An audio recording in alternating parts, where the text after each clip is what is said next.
Hey, this is Kimsey Hollifield with Hollifield Financial Group. If you hate annuities, the reason is probably because someone has spoken to you or you've looked into a variable annuity. And listen, I hate some annuities as well.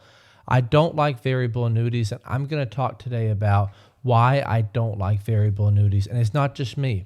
Tony Robbins has been very outspoken, hates variable annuities. Suze Orman hates variable annuities. All of these people that you would consider financial gurus talk negatively about variable annuities. Why is it that so many people have variable annuities? All right. Two reasons why I dislike variable annuities. First of all, there's a lot of risk, and then there's a lot of fees in these things. So let's talk for a second about what is a variable annuity. A variable annuity is a contract between you and the insurance company that you're going to put money into this program and it's going to perform a certain way. Now, this can be an IRA, this could be your 401k rollover, this could just be, regular money you had in the bank, but you're going to give it to the insurance company and they are going to invest it in a specific way. They're actually going to invest it in mutual funds. Now, this is actually part 2 of our Truth About Annuities series. So part 1, I'll link up here. If you are brand new and you didn't know what an annuity was before you turned this video on, maybe start there. But if you are somewhat familiar or you've already watched the first part, go ahead, let's continue on. Variable annuities, like I said, they are invested in a separate account in mutual funds. And mutual funds have risk, right? Mutual funds go up and they go down, and a mutual fund is basically a fund or a basket of different stocks and bonds that are invested in the market, and they are supposed to do something, right? So if you have a technology mutual fund, it's going to be invested in technology stocks. If you have a dividend mutual fund, it's going to be invested in dividend stocks. And you can really see, based on what the mutual fund says, what you're invested in.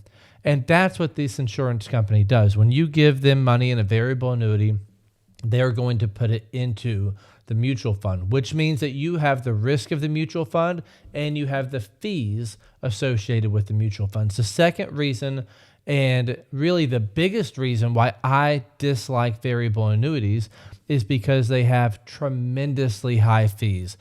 I think that they have the highest fees of any investment that you can choose. Now you know why so many people have them, because there are such high fees on these accounts. There's actually 6 fees in a variable annuity. So let's go through them. Let's count them out. Number 1 is an admin fee. Now, the admin fee is not very high. So if you call and you ask the company, what are your fees? They always start with that. The admin fee is not very high. Number 2 is something called an M&E fee. That stands for mortality and expense. And that can range, from not very much to, fairly significant. So the first 2 fees are admin and mortality and expense. The third fee that I like to go over is the sub-account fee. The sub-account is the mutual funds that we just talked about. The manager of the mutual fund is going to get paid to manage your money. And not the insurance company, but the manager of the mutual fund that the insurance company invested you in. So normally that is maybe 1% plus or minus per year, right? So that goes to the mutual fund company and it's listed as a sub-account fee. The last 3 fees are interesting. The next one is an income rider fee. And the way I like to describe an income rider fee is, have you ever been to the ATM and you go up and you need some cash for something and you put your card in and then you hit your, you want $20 and you're waiting to hear the sound of your money, and instead it pops up, hey, there's a $3.50 fee to take the money out of your account. That is sort of like what an income rider fee does. It's a fee that says, hey, if you have $100,000 in your account and we invested in mutual funds and you lose half, now you have $50,000 left. If you want to take that out over time, then you can still spend the $100,000 over time. It becomes like a very, very expensive personal pension. The next fee is called a death benefit rider fee. And that is a fee that says if your account grows to, let's say, $200,000, and then the stock market drops and you lose down to $125,000 and you freak out and you die, your children, your beneficiaries, your family will still receive the $200,000. But the problem with that is a lot of times that fee by itself is maybe 1%, maybe higher.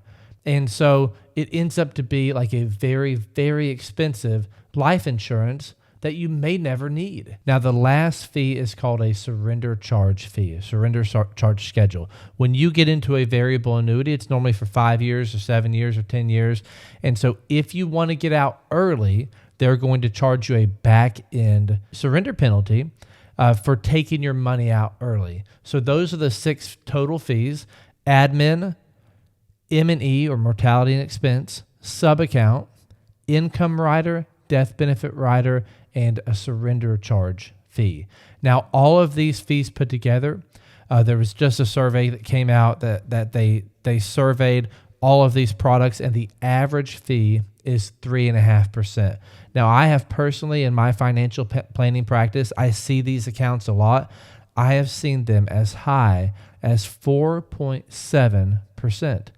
And let's forget the 4.7 for a minute, and let's just talk about the average of 3.5% and why it becomes so difficult to make money in a variable annuity. It becomes so difficult to make money in a variable annuity because if one year, if you have $100,000 and you make $3,500, that is all going to be deducted in fees. Well, the next year, if the market goes down and you lose $3,500, you're probably going to be down about $7,000 because your fees come out whether the market is up or down. So it becomes very, very difficult to make money in an account that has risk and has these tremendous fees on them. You have 2 things that now you're trying to overcome. Let me tell you a story real quick.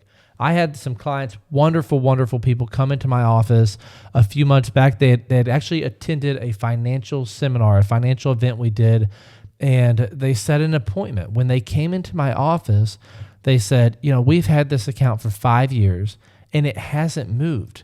Yeah, it's gone up and down, but pretty much we have the same amount of money that we started with. And the husband had $25,000 or so and the wife had $75,000. So let's say, they had right at $100,000, but that's what they started with for 5 years. When I looked at their statements, I knew right off the bat that they had a variable annuity. So I called the company. And what we do is, in my office, we put the company on speakerphone. And we just go through and ask very, very simple questions. What kind of fees are in this account? What about the M&E fee? What about the sub-account fee? Is there this charge? Is there that charge? What did they start out with? What do they have now? What kind of protection do they have? Just very simple questions. And we have a program in our office that I have pulled up. And as I'm asking the company these questions, it's populating the data. And we can see at the end of the phone call what their entire fees that they've paid for the entire amount of time they've had at 5 years, which, by the way, was over $20,000 because he had 4.32% per year in fees and she had 4.6%. So they had paid over $20,000 in fees to the company. We can see if they've made money. We can see if they've made money, how much goes to them, how much goes to the company in fees. And all of this put together, at the end of the day, we figured out they had made over $20,000, but all of it had gone to the company that was holding their money. And what we were able to do, a lot of times when you have one of these variable annuities, you're stuck in it. You can't really get out.